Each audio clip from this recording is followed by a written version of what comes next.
आज तकनीकी जैसे बढ़ी है तो आप देख सकते हो कि अरविंद के गले में एक तरफ हेडफोन है जो आधुनिकता का प्रतीक है और एक हाथ में फावड़ा है जो किसान का कार्य कर रहा है उसका प्रतीक है। ये जो पेड़ है ये तरबूजे का पेड़ है। ये पौधे आपको दिखाऊं, ये मेरी लंबाई से भी बड़े हो चुके हैं। आप देख सकते हैं ये मेरे पीछे गेहूं के खेत हैं। फसल अभी पकी नहीं है, खेत हरे भरे हैं। और आपको और नज़दीक से दिखाऊं तो ये है गेहूं की बालियां जिनमें कुछ हरापन है, कुछ सूखे हुए हैं। और ये है अरविंद, ये अभी खेत में पानी लगा के आया है और फोन पे कर रहा है बात कि ट्यूबवेल कैसे चला, कितने बजे चला और कब बंद हुआ। और आप मेरे पीछे देख पा रहे हैं ये जो लड़का है हेडफोन लगाए हुए और पैंट ऊपर को किए हुए है और हाथ में फावड़ा है इसके। ये अभी खेत में दरअसल पानी लगा के आया है। और आजकल आधुनिकीकरण जैसे हो रहा है, तकनीकीकरण जैसे हो रहा है, आज के किसान भी थोड़े आधुनिकता की ओर जा रहे हैं। पहले लोग जब खेतों में पानी लगाया करते थे तो अपने गाने गाया करते थे मुंह से, और मतलब एक खेत में हल कोई चला रहा है किसान, दूसरे में कोई चला रहा है, तो संगतकार के रूप में एक दूसरे को वो लोग समर्थन किया करते थे और गाना गाते थे। आज तकनीकी जैसे बढ़ी है तो आप देख सकते हो कि अरविंद के गले में एक तरफ हेडफोन है जो आधुनिकता का प्रतीक है और एक हाथ में फावड़ा है जो किसान का कार्य कर रहा है उसका प्रतीक है, किसनई का प्रतीक है आम भाषा में। तो अरविंद कैसा लग रहा है, किसमें पानी लगा के आए हो? मक्का में। तेज बोलो। मक्का में। मक्का में। अच्छा, ये फसल कब बोई जाती है मक्के की? ये आपकी फरवरी में। ये अरविंद बता रहे हैं कि ये फरवरी में फसल बोई जाती है और इसकी कटाई कब तक हो जाती है? ये मई जून तक की बता रहे हैं कि मई जून में कटाई हो जाती है। तो ये खेती का कार्य कब से कर रहे हो अरविंद? करीब 15 साल हो गया।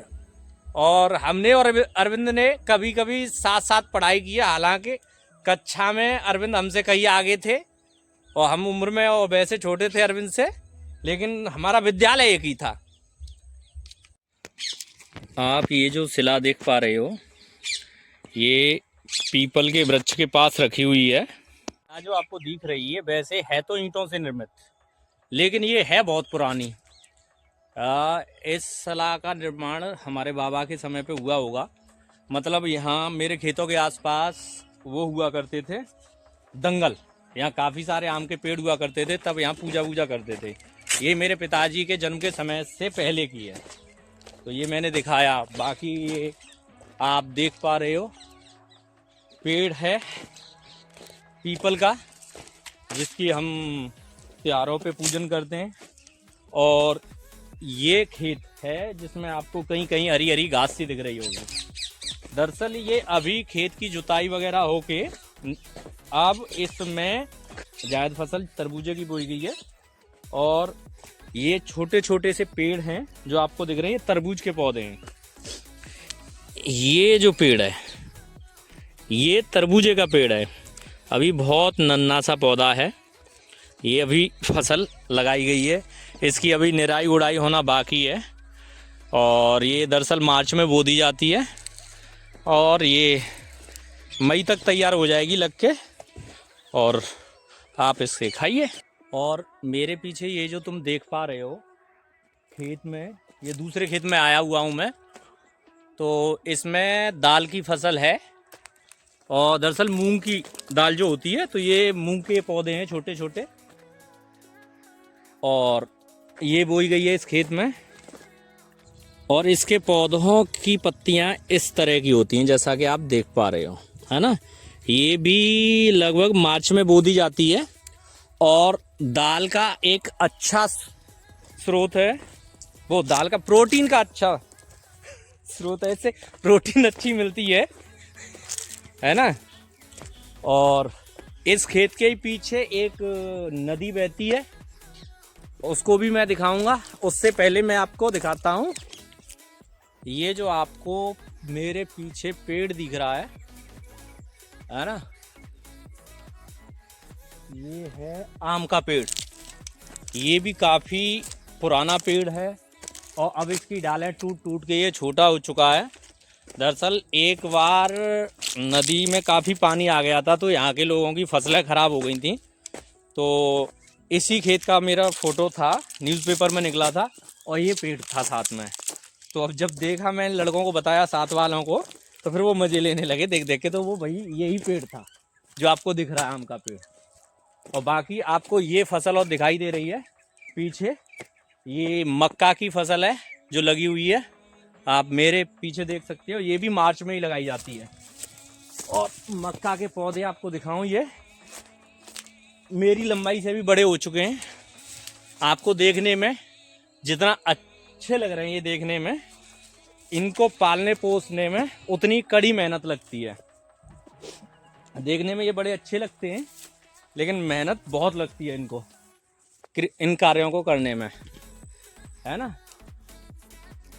अभी इसमें फूल आना स्टार्ट हुआ है, फिर मक्का की जो भुंटियाँ बोलते हैं वो पड़ेंगी, उसके बाद फिर उसमें दाने पड़ेंगे।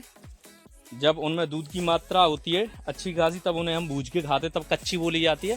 फिर बाद में पकने के बाद फसल ये पूरी कटाई होके और उसको हम निकाल लेते हैं, है ना। बाकी ये आम की डाली भी सूख रही है एक, तो ये भी आपको शायद दिखाई दे, पीछे तक है, इसमें काफ़ी दूर तक मक्का है ना।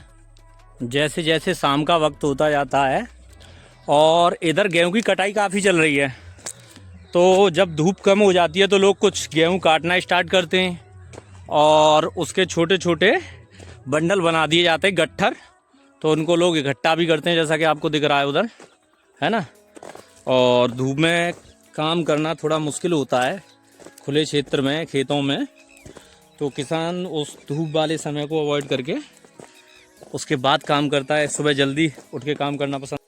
और जिस नदी की मैं चर्चा कर रहा था, मैं उसी की तरफ आपको ले जा रहा हूँ। ये भी मेरे खेत के पास में ही है। हालांकि मेरे खेत पे आके थोड़ा चौड़ीकरण हुआ है इसकी काफ़ी चौड़ाई है मेरे तरफ आके। बाकी नहरें, बम्बा, नाला बोला जाता है, उसमें काफ़ी ये छोटी है, लेकिन नाम इसका नदी है ना।